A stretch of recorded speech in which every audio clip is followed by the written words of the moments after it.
Las primeras oleadas de viajeros que llegaron al Amazonas fueron científicos y expedicionarios en el siglo XIX y principios del XX, cuyo interés fue en un inicio acercarse a las culturas originarias y a la naturaleza desde el conocimiento de las plantas, las tradiciones o el estudio de las lenguas ancestrales con fines exploratorios. En esa medida, estos trabajos fueron valorados y respetados por las comunidades, quienes jugaron un papel determinante en las producciones científicas fruto de estas expediciones. Así ocurrió en el caso de Richard Evans Schultz, descrito en el libro El río, del autor Wade Davis. Sin embargo, también de esas primeras exploraciones se produjo el peor genocidio de la historia reciente del Amazonas, perpetuado por la caza arana y la explotación de materias primas como el caucho.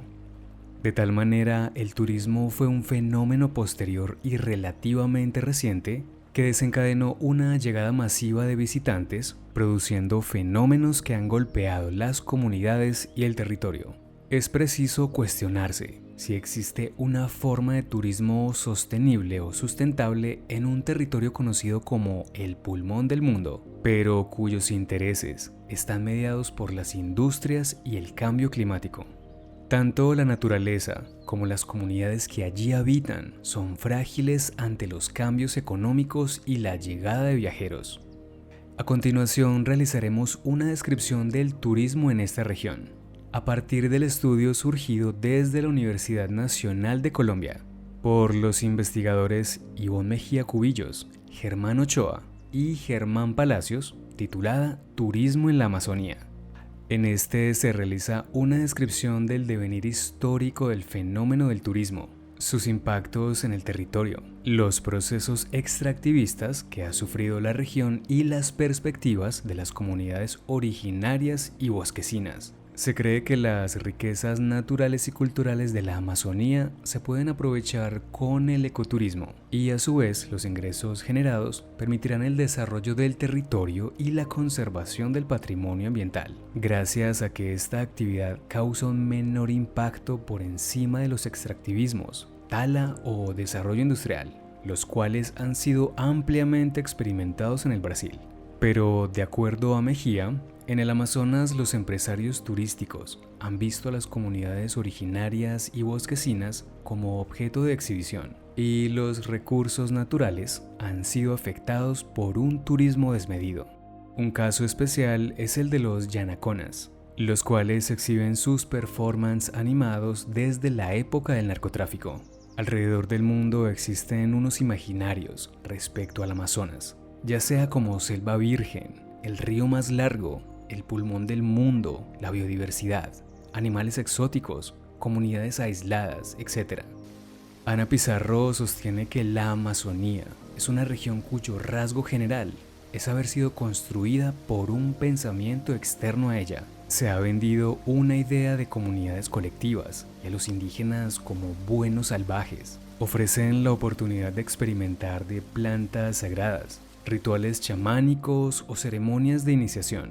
Incluso resorts de cadenas multinacionales. Los empresarios saben muy bien qué brindar a los turistas, pero lo cierto es que la Amazonía no es una selva virgen y ha sido sometida a diversos procesos de explotación. El Amazonas, a pesar de ser un territorio muy frágil, ha sufrido expediciones, evangelizaciones, extracción de caucho, genocidios y aculturación, tráfico de pieles, deforestación, pesca desmedida, ampliación de la frontera agrícola y ganadera, producción de cultivos de marihuana y coca, entre otros. Hoy en día esto sigue ocurriendo, pues son pequeños los territorios que son navegables o abiertos al ecoturismo, de libre paso, o como se dice, tierra de colonos.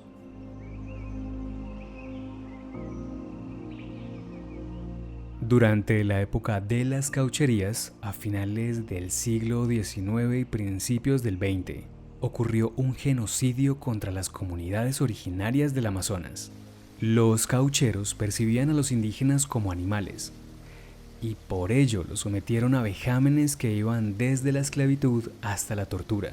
Roger Casement denunció la muerte de aproximadamente 100.000 personas de toda la Gran Amazonía.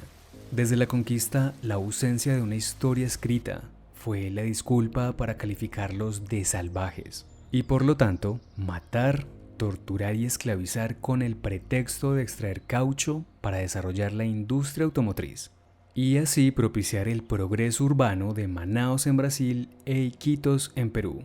Posteriormente esto terminó convirtiéndose en la guerra limítrofe entre Colombia y Perú. Una de las barbaridades que generó el genocidio cauchero fue la creación de una ciudad utópica denominada Fordlandia y patrocinada por Henry Ford. El segundo hito fue el comercio de pieles, el cual se denominó la tigrillada o la bonanza de pieles.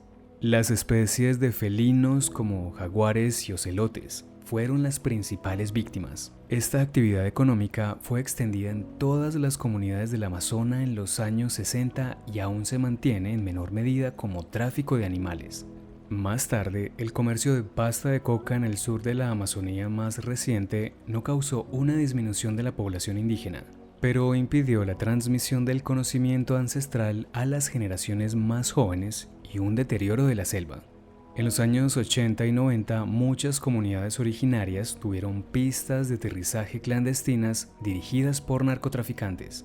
Finalmente, la minería es uno de los flagelos actuales del Amazonas, especialmente en los ríos tributarios como el Caquetá. Esto ha ocasionado grandes problemas ambientales y de salud a raíz de la contaminación por mercurio. De tal manera, el turismo es la actividad que hoy en día se ha ido extendiendo en la Panamazonía. Los operadores de turismo utilizan a la comunidad como un fetiche para mostrar al turista, pero las comunidades no consiguen una retribución económica significativa y sufren fenómenos como el encarecimiento de los alimentos y los servicios por vivir en zonas turísticas. A pesar de ello, las comunidades han creado sus propias dinámicas para combatir la presión exógena creando festivales, ferias e impulsando los productos locales. Los albores del turismo se dieron en el siglo XIX, conquistas sindicales como la de 8 horas de producción, 8 de ocio y 8 de descanso, obligaron a las sociedades a crear servicios en los que se pudiera invertir el tiempo libre. Uno de ellos fue el del turismo.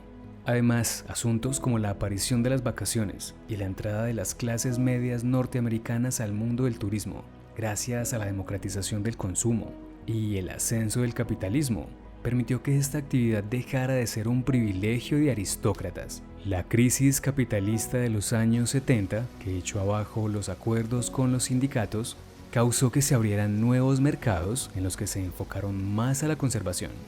Ahí es cuando entra en auge el turismo en la Amazonía. A pesar de todo, el turista llega al Amazonas a disfrutar el paisaje. Su ganancia está en la experiencia y no en la posibilidad de llevarse sus recursos, lo cual se convierte en una posibilidad de integrar a los diferentes sectores de las comunidades. Lo que se percibe en los últimos años en el Amazonas es una comunidad originaria y bosquecina con mayor sensibilidad hacia la actividad turística, que tiene interés en el tema y un deseo de capacitarse para implementar etnoturismo y ecoturismo.